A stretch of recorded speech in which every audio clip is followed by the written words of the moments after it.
నమస్తే అండి, నేను మీ Kalyani. Welcome to our channel Kalyani kitchen Kadapa.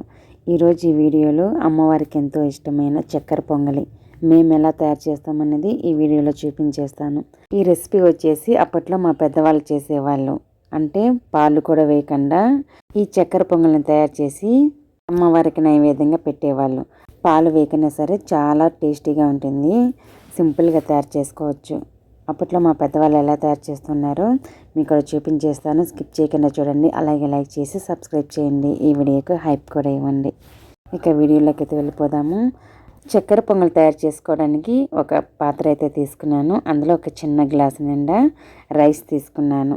నేనైతే ఇక్కడ సోనా మసూరా తీసుకున్నాను. ఈ ప్లేస్లో రేషన్ బియ్యం తీసుకున్నా బాగుంటుంది, లేదు నార్మల్గా మసూరా బియ్యం అనేది తీసుకున్నా బాగుంటుంది.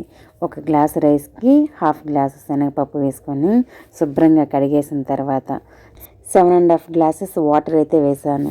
చక్కెర పొంగలికి ఎన్ని నీళ్ళు అవసరమో మీరు ఎన్ని వేసుకోవాలనుకున్నారు ఇప్పుడే వేసుకోవాలి. మధ్యలో నార్మల్ వాటర్ యూజ్ చేస్తారంటే చక్కెర పొంగల్ అనేది అంత బాగుండదు.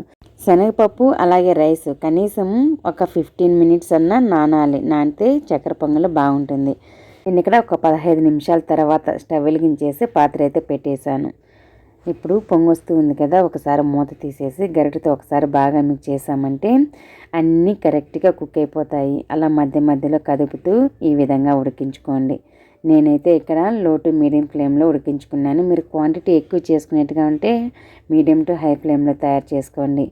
నేను గరిటెతో ఒకసారి బాగా మిక్స్ చేస్తున్నాను. కొద్దిగా నీళ్ళు ఉన్నాయి కదా, ఆ నీళ్ళు లేకుండా కొంచెం మనకి నీళ్ళు అనేది తగ్గాయంటే అప్పుడు మనం షుగర్ యాడ్ చేసుకోవాల్సి వస్తుంది.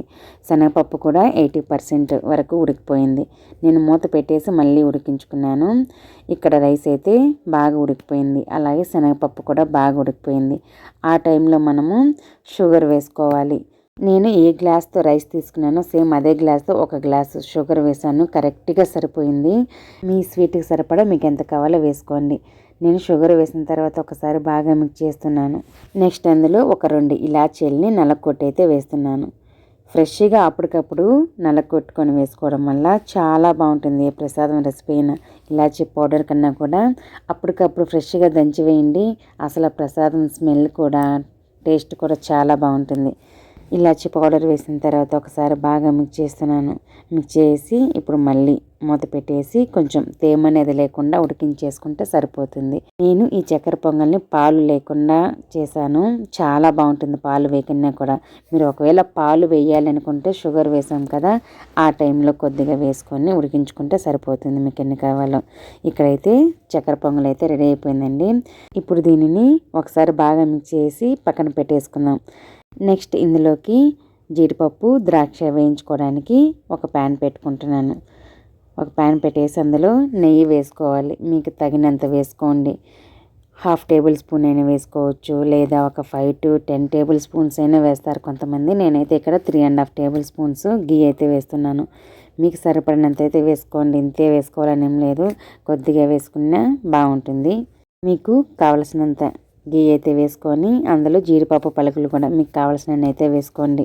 నేనైతే ఇక్కడ జీడిపప్పు పలుకులు అలాగే ఎండు ద్రాక్ష వేసాను. ఎండు ద్రాక్ష నేను కొంచెం తక్కువే వేస్తాను, జీడిపప్పు ఎక్కువ వేసాను.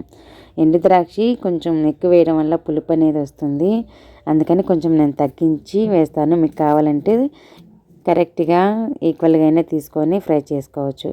ఇక్కడ లో ఫ్లేమ్లో జీడిపప్పుని అలాగే ఎండు ద్రాక్షని బాగా వేయించుకొని చక్కెర పొంగళ్ళు అయితే వేసేయడమే.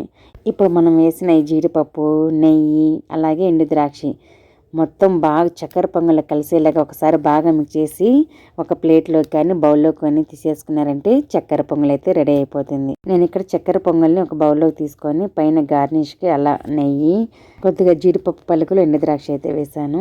అప్పట్లో మా ఇంట్లో పెద్దవాళ్ళు పాలు వేయకుండా చక్కెర పొంగల్ని ఈ విధంగా తయారు చేసేవాళ్ళు. మరి మీకు కూడా ఈ ప్రసాదం నచ్చిందా? నచ్చితే ఇంట్లో తప్పకుండా ట్రై చేయండి, చాలా బాగుంటుంది.